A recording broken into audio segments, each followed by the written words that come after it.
ডেঙ্গুতে ২৪ ঘন্টায় ২ জনের মৃত্যু, হাসপাতালে ভর্তি ১৫৯ রোগী। চট্টগ্রামে বাড়ছে চিকুনগুনিয়ার প্রকোপ।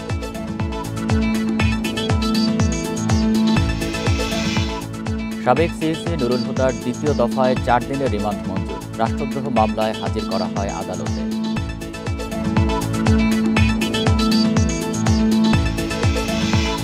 প্রশাসনে খাপটি মারা হাসিনার লোকগুলোই বিতর্ক তৈরি করছে অভিযোগ রিজভী। এনবিআরে আন্দোলনকারীরা বিএনপির কেউ না।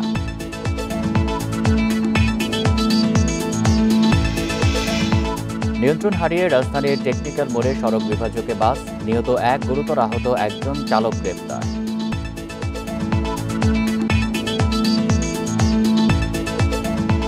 স্বাগত সংবাদ সন্ধ্যায়, আপনাদের সাথে আছি আমি আলী আশরাফ। শুনছিলেন শিরোনাম, যাচ্ছি পুরো খবরে। দেশে ডেঙ্গুতে একদিনে ২ জনের মৃত্যু হয়েছে। চলতি বছর এ নিয়ে ডেঙ্গুতে মোট ৪০ জন মারা গেছেন। স্বাস্থ্য অধিদপ্তরের নিয়মিত প্রতিবেদনে এই তথ্য জানানো হয়। স্বাস্থ্য অধিদপ্তর জানায়, বৃহস্পতিবার সকাল ৮টা থেকে শুক্রবার সকাল ৮টার মধ্যে হাসপাতালে ভর্তি হয়েছেন আক্রান্ত ১৫৯ জন। এর মধ্যে বরিশাল বিভাগে ১০৭ জন। এখন পর্যন্ত হাসপাতালে মোট ভর্তি ৯,২২২ জন। স্বাস্থ্য অধিদপ্তর আরও জানায়, দেশের সরকারি বেসরকারি হাসপাতালগুলোতে ২,০৬৪ জন ডেঙ্গু রোগী ভর্তি আছেন।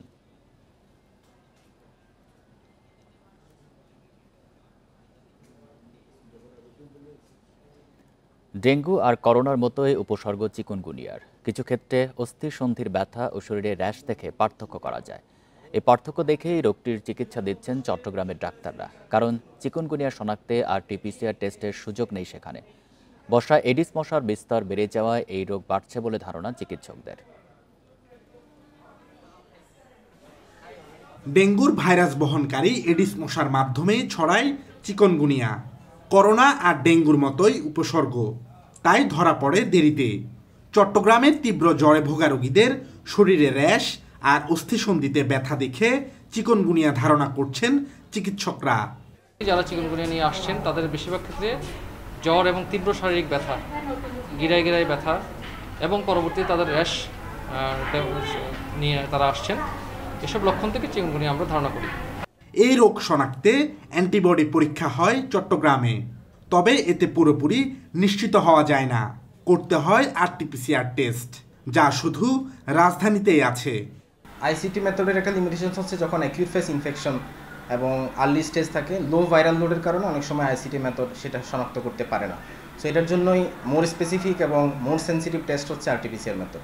যখন আমরা আরটি-পিসিআর মেথডে করব, শনাক্তের কাজ শুরু করব, আশা করি সেই সংখ্যাটা কেটে যাবে। ঢাকায় সরকারি 3টি ল্যাবে আরটি-পিসিআর টেস্টে ১৫৩ জনের চিকুনগুনিয়া শনাক্ত হয় চলতি বছরের মে মাস পর্যন্ত। পরীক্ষার ব্যবস্থা না থাকায় চট্টগ্রামের রোগীদের পরিসংখ্যান নেই সিভিল সার্জন কার্যালয়ে।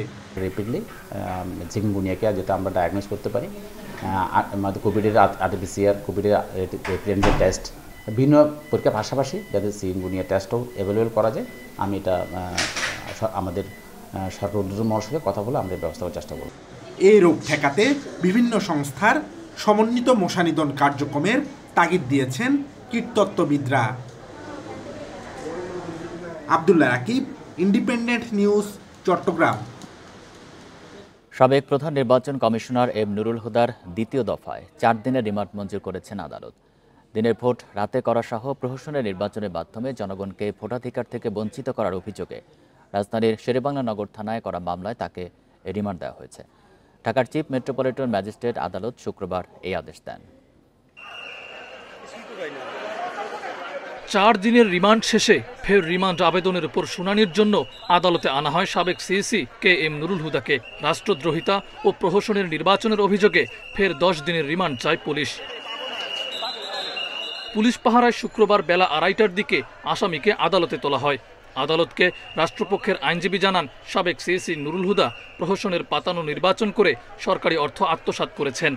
ভোট রাতে করেছেন, তার সঙ্গে তার কারা কারা জড়িত এবং সরকারের সঙ্গে তার কি ধরনের সমঝোতা এবং কিভাবে তিনি অর্থগুলো ব্যয় করেছেন, নির্বাচন কমিশনের আরও যে বিষয়গুলো এখানে জড়িত আছে, সেই জন্য তাকে আরও জিজ্ঞাসাবাদ করা প্রয়োজন। তবে আসামি পক্ষের আইনজীবীরা রিমান্ডের বিরোধিতা করে জামিন চান। রাষ্ট্রদ্রোহ সহ নতুন করে ৩টি ধারা যুক্ত করা আইনত ঠিক হয়নি বলে দাবি করেন। ওই ধারাতে তো ওনাকে আটকায় রাখার আইনগত কোনো সুযোগ ছিল না বা এখনও নাই আমরা মনে করছি।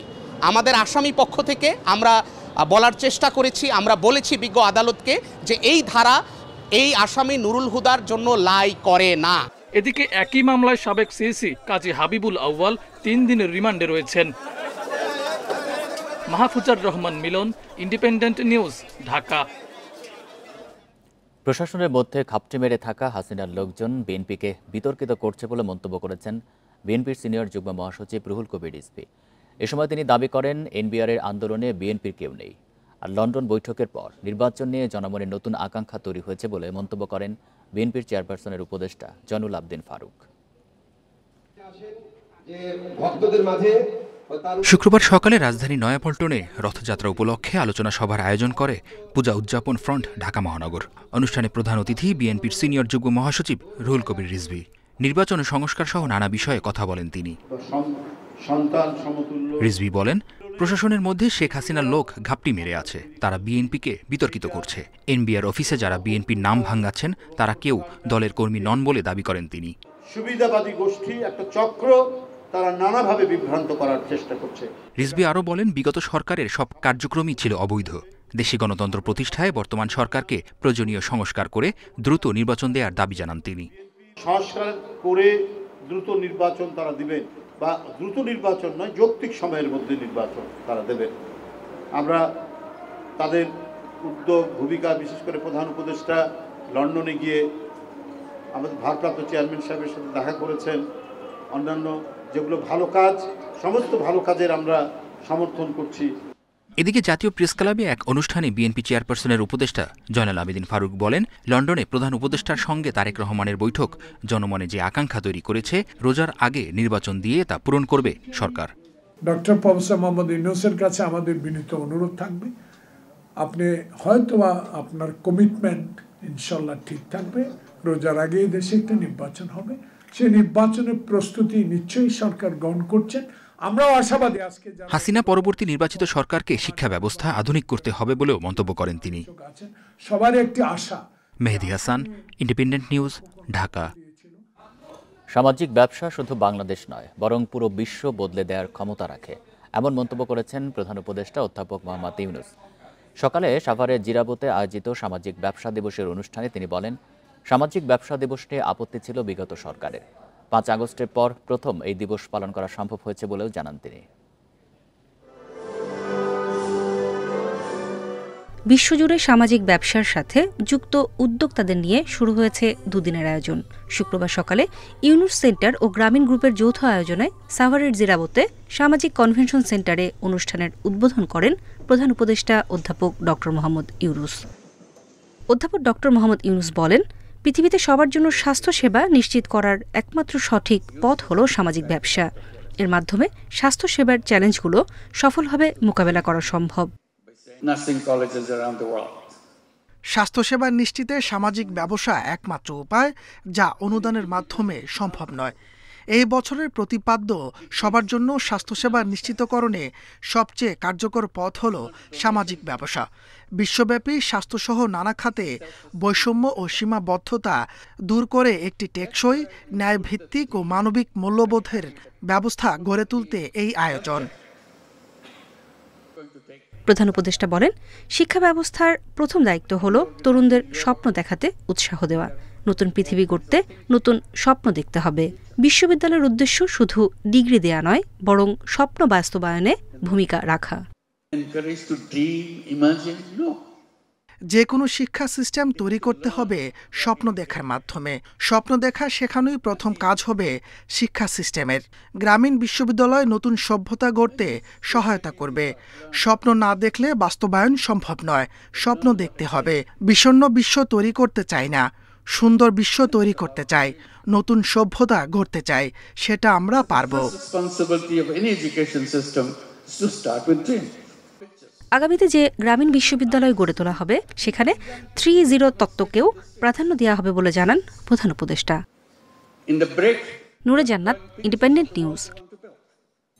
পাখির সঙ্গে ধাক্কার পর ঢাকায় ফিরে আসা বিমানের যাত্রীদের অন্য ফ্লাইটে সিঙ্গাপুর পাঠানো হয়েছে। দুপুর 1টা 45 মিনিটে শাহজালাল আন্তর্জাতিক বিমানবন্দর থেকে উড্ডয়ন করে বিমানটি। বাংলাদেশ সময় বিকেল 5:30টার পর গন্তব্যে পৌঁছায়। বিমানের জনসংযোগ বিভাগের মহাব্যবস্থাপক ABM রওশন কবির এসব তথ্য জানিয়েছেন। এদিকে ফিরে আসা বিমানটিকে এরই মধ্যে চলাচলের উপযোগী করা হয়েছে। এটি উড্ডয়নের কিছুক্ষণের মধ্যে পাখির সঙ্গে ধাক্কা লাগে, এতে ইঞ্জিনের সমস্যা দেখা দেয়। পরে 2500 ফুট উচ্চতা থেকে বিমানটিতে রানওয়েতে ফিরিয়ে আনেন পাইলট। বিমানে 154 জন যাত্রী এবং 7 জন ক্রু ছিলেন।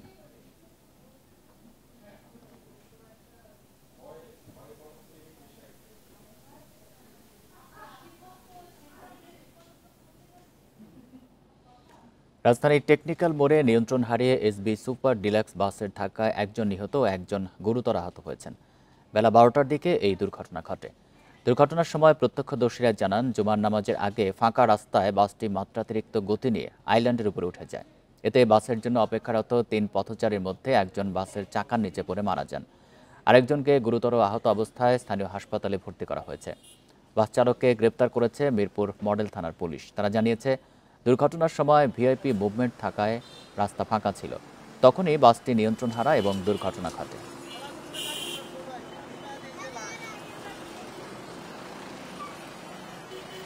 অনেক গতি ছিল, ফাঁকা রাস্তা ছিল, তো ভাবছে উনি এখান থেকে পার হয়ে যেতে পারবে, সেই কারণে কন্ট্রোল করতে না পারে তখন পরে আপনার এই আইল্যান্ডের উপর দিয়ে উঠাই দিচ্ছে। উঠাই দেওয়ার পরে একজন স্যার চাকার নিচে চলে গেছে, আরেকজন আমার সামনে বাড়ি খেয়ে পড়ে গেছে। রাজধানী খিলক্ষেতে রেলের জমি থেকে মণ্ডপ সরানো নিয়ে বিভ্রান্তি ছড়ানো হচ্ছে বলে জানিয়েছেন রেল উপদেষ্টা মোহাম্মদ ফাউজুল কবির খান। সকালে এক বিবৃতিতে এই তথ্য জানান তিনি। বিবৃতিতে উপদেষ্টা জানান, গত বছর দুর্গাপূজার সময় কিছু ব্যক্তি পূর্ব অনুমতি ছাড়াই খিলক্ষেতে রেলের জমিতে একটি পূজা মণ্ডপ তৈরি করে। পূজা শেষে মণ্ডপটি সরিয়ে নেওয়ার শর্তে পূজা অনুষ্ঠানের অনুমতি দেওয়া হয়। আয়োজকেরা পূজা শেষে মণ্ডপ সরিয়ে নেওয়ার প্রতিশ্রুতিও দেন, কিন্তু পূজা শেষে বারবার বলা সত্ত্বেও তারা মণ্ডপটি সরিয়ে নেননি। উল্টো সেখানে স্থায়ী মন্দির প্রতিষ্ঠার উদ্যোগ নেন।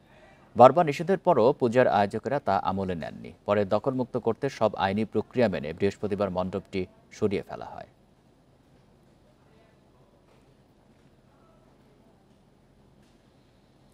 ছুটির দিনে বেশ জমে উঠেছে জাতীয় বৃক্ষ মেলা। ক্রেতারা পছন্দের গাছের তালিকা নিয়ে ঘুরছেন স্টলে স্টলে। দেশি বিদেশি বিচিত্র গাছের পাশাপাশি এবারই প্রথম 42 প্রজাতির বাঁশের সমারোহ হয়েছে মেলায়। সেখানে মিলছে বাঁশের কচি পাতার চা ও প্লাস্টিকের বিকল্প নিত্যপণ্য। চিরসবুজ বহুবর্ষী উদ্ভিদ বাঁশ। দেশে আছে ভুদুম, বৈজ্যা, স্বর্ণা, মুলিসহ 33 প্রজাতি। জাতিসংঘের খাদ্য ও কৃষি সংস্থার প্রতিবেদন অনুযায়ী বাঁশের প্রজাতি ও বৈচিত্র্য ভেদে বাংলাদেশ পৃথিবীর 8ম। তাই এবছর জাতীয় বৃক্ষ মেলায় দেশি বিদেশি 42 প্রজাতির বাঁশ নিয়ে সেজেছে এই স্টল। এখানে আছে বাঁশের তৈরি নানা রকম নিত্যপণ্য, যা ক্ষতিকর প্লাস্টিকের বিকল্প হতে পারে। আরও আছে এই উদ্ভিদের কচি পাতার নির্যাস থেকে তৈরি চা। কমপক্ষে 80টা ক্ষেত্রে বাঁশের কাজ হয়। বাঁশ থেকে বর্তমানে সুতা হচ্ছে, বাঁশ থেকে বিদ্যুৎ হচ্ছে, পেট্রোল হচ্ছে, বাঁশের যে চারকোল এটা দিয়ে সাবান তৈরি করা যায়, বিভিন্ন ক্ষেত্রে ব্যবহার হয়। এবং বাঁশের পাতা যেটা দেখালাম আমরা, বাঁশ পাতা এটা কিন্তু চমৎকার একটা পানীয়। এর মধ্যে প্রচুর সিলিকন থাকে, এটা হাঁটুর ব্যথার জন্য, হাড়ের ব্যথার জন্য এটা ভালো কাজ করে। ছুটির দিন হয়, মেলায় দর্শনার্থীর সমাগম বেড়েছে। তারা ফলদ ঔষধি ফুলের গাছ খুঁজছেন, পছন্দের তালিকা মিলে গেলেই কিনে ফেলছেন। নগরের ছাদ বাগান থেকে গ্রামের বাড়ির আশেপাশে রোপণ করতে তাদের মেলায় আগমন। বিভিন্ন রকম ফলজ বনজ সব পাওয়া যায়।